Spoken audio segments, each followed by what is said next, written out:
On February 29, 1504, on the coast of Jamaica, a desperate commander stood before angry native leaders. His ships were rotting hulls destroyed by shipworms. His crew was marooned and starving. The local islanders, exhausted by months of demands, had cut off all food. Looking at his astronomical tables, the man made a bold prediction. He warned that his god was furious with their refusal to feed his crew and that tonight the moon would bleed and vanish. As a dark shadow crept across the lunar surface, turning the moon, blood-red panic swept through the village. The islanders fell to their knees, begging for mercy and promising supplies. The master manipulator who saved his crew with an almanac was Christopher Columbus. He was a self-taught navigator whose unyielding conviction changed global geography forever, yet he was driven by mathematical errors, religious fanaticism, and an insatiable desire for wealth. Long before he held the fate of two worlds in his hands, he was Cristoforo Colombo, born in 1451 in Genoa. His father was a wool weaver who expected his son to follow in the family trade. But young Christopher looked out at the harbor where tall ships brought spices, silk, and exotic stories. He went to sea at 14, surviving pirate attacks and a shipwreck off Portugal. Settling in Lisbon, he worked as a chartmaker alongside his brother Bartholomew. Columbus possessed an intense, obsessive personality. Lacking university education, he taught himself Latin, Spanish, and Portuguese, devouring every book on geography, astronomy, and theology. He filled the margins of his copy of Marco Polo's travel accounts with dense handwritten notes calculating distances and highlighting passages about Asian cities paved with gold. During these quiet study sessions, Columbus formulated the grand delusion that defined his life. He became convinced that sailing west across the Atlantic was the fastest route to the spice markets of Asia. European merchants desperately needed a sea route to India and China because the Ottoman Empire had captured Constantinople in 1453, blocking traditional overland trade routes. Columbus calculated that the distance between the Canary Islands and Japan was roughly 2,400 nautical miles. The actual distance is over 10,000 nautical miles. His calculation was dangerously flawed because he mistook the longer Arabic nautical mile for the shorter Roman mile and assumed Asia extended much farther east than it did. Royal mathematicians spotted the error immediately, warning that no ship could survive a voyage across such a vast empty ocean. Columbus, however, viewed his calculations as divine destiny. For nearly a decade, Columbus hawked his enterprise of the Indies across Europe, appearing before royal courts like a persistent salesman. King John II of Portugal rejected him in 1484 on the advice of his expert commission. Undeterred, Columbus traveled to Spain, pitching his vision to King Ferdinand and Queen Isabella. The Spanish monarchs were locked in a costly war to expel the Moors from Granada, and their advisors repeatedly dismissed Columbus as an impractical dreamer. Year after year, he followed the royal court from city to city, sleeping in cheap inns and wearing threadbare clothes. He refused to lower his demands, insisted on being appointed admiral of the ocean sea, made governor of all newly discovered lands, and given a 10% share of all profits. His stubbornness nearly destroyed his dream.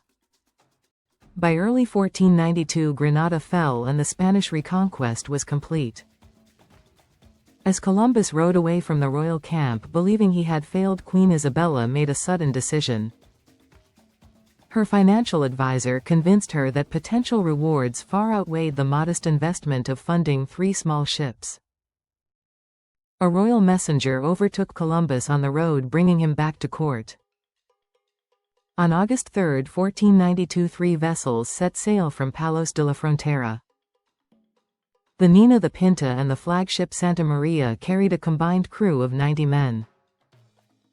They were modest wooden cargo vessels.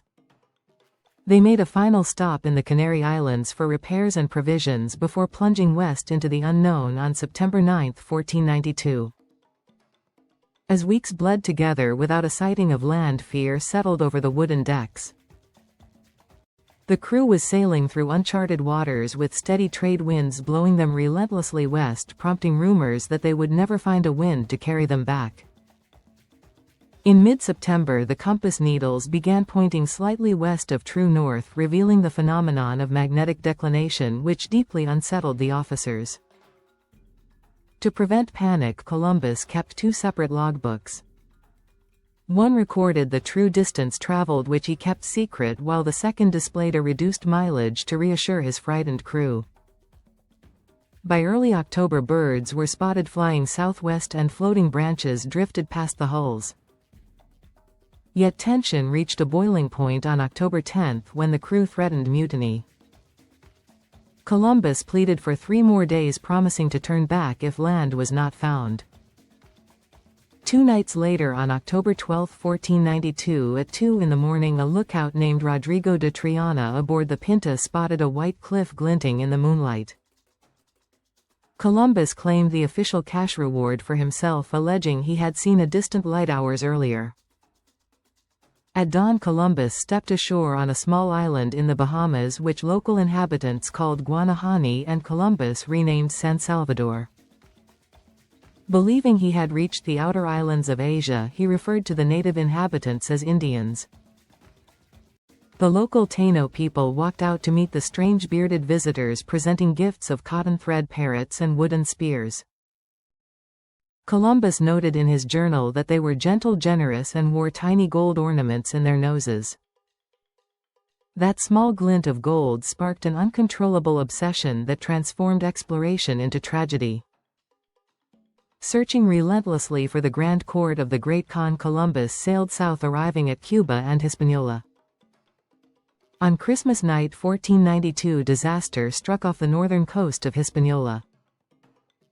The officer on watch handed the steering oar of the flagship Santa Maria to an inexperienced cabin boy who ran the vessel aground on a coral reef.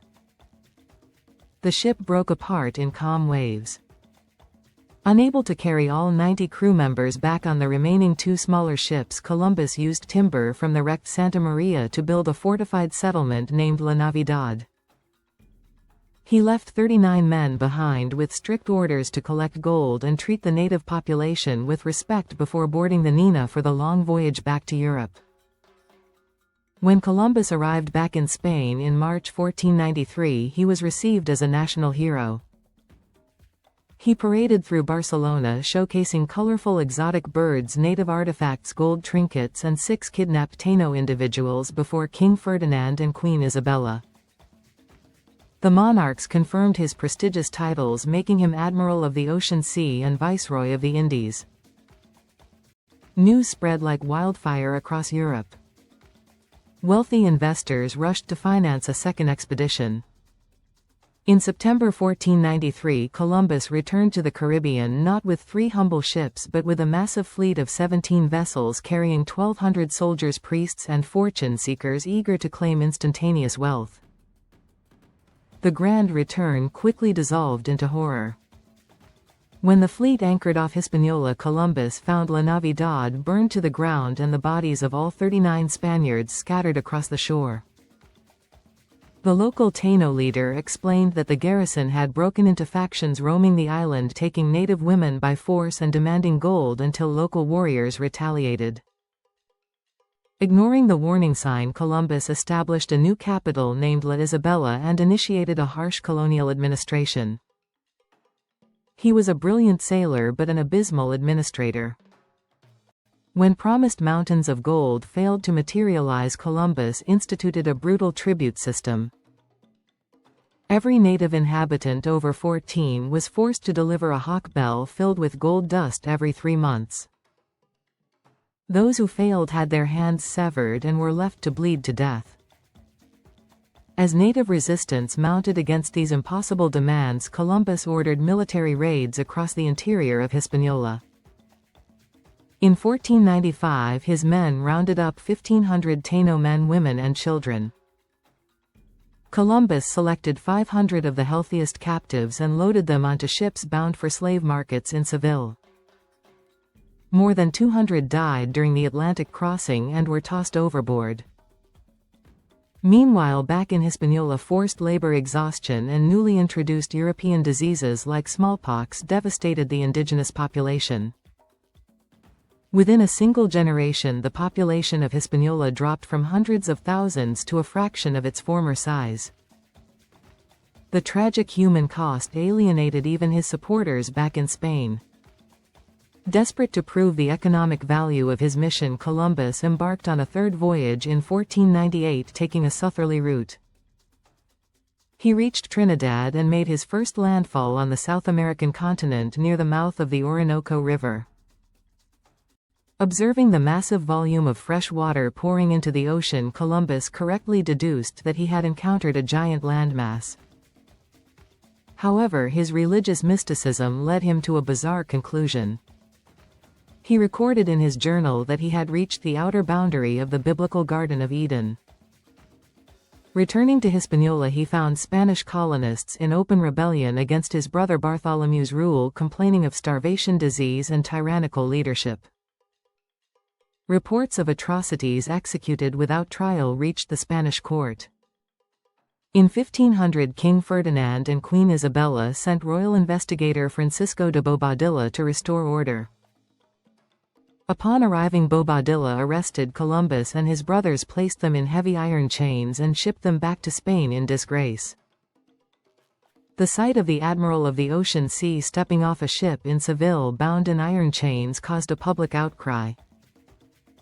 Queen Isabella ordered his immediate release and restored his wealth, but firmly stripped him of his political authority and governorship. Determined to salvage his reputation, the aging navigator persuaded the crown to grant him one final expedition in 1502. This fourth voyage was a disaster from the start. Columbus explored the coast of Central America, searching in vain for a passage to the Indian Ocean while suffering from agonizing arthritis and severe eye infections. Violent storms battered his 4 decaying ships, forcing him to beach 2 ruined vessels on the northern shore of Jamaica in 1503, where he remained stranded for over a year until his clever lunar eclipse trick saved his starving crew. Columbus eventually returned to Spain in late 1504, physically broken and financially exhausted. Queen Isabella died shortly after his return, losing his most influential royal protector. Columbus spent the final 2 years of his life petitioning King Ferdinand to restore his lost revenues and titles. He died on May 20, 1506 in the city of Valladolid at 54. Right up until his final breath, Columbus stubbornly maintained that he had reached the eastern shores of Asia, refusing to accept that he had encountered an entire world previously unknown to Europe. A German cartographer named Martin Waldseemüller published a world map in 1507, naming the new landmass America after the Florentine navigator Amerigo Vespucci, who recognized that the territory was indeed a separate continent. The life of Christopher Columbus remains one of history's most complex paradoxes. He was not the first European to set foot in the Americas, as Norse explorers under Leif Erikson had established a short-lived settlement in Newfoundland nearly 5 centuries earlier. Yet Columbus's transatlantic voyages created an irreversible bridge between the eastern and western hemispheres, triggering the Columbian Exchange. This massive global transfer of plants, animals, cultures, and diseases reshaped the modern world, bringing potatoes, maize, and chocolate to Europe while introducing horses, wheat, and devastating epidemics to the Americas. His relentless ambition unlocked an era of global interconnection that laid the groundwork for the modern age, while simultaneously inaugurating a devastating history of colonization and displacement. Thank you for watching the History and Stories channel. If you found this journey through the complex life and legacy of Christopher Columbus engaging, please like this video and share your thoughts in the comments below. Do you view him as an ambitious visionary or a flawed conqueror? Don't forget to subscribe and turn on notifications so you never miss our deep dives into the dramatic events that shaped our world. Until next time, keep questioning the history you think you know.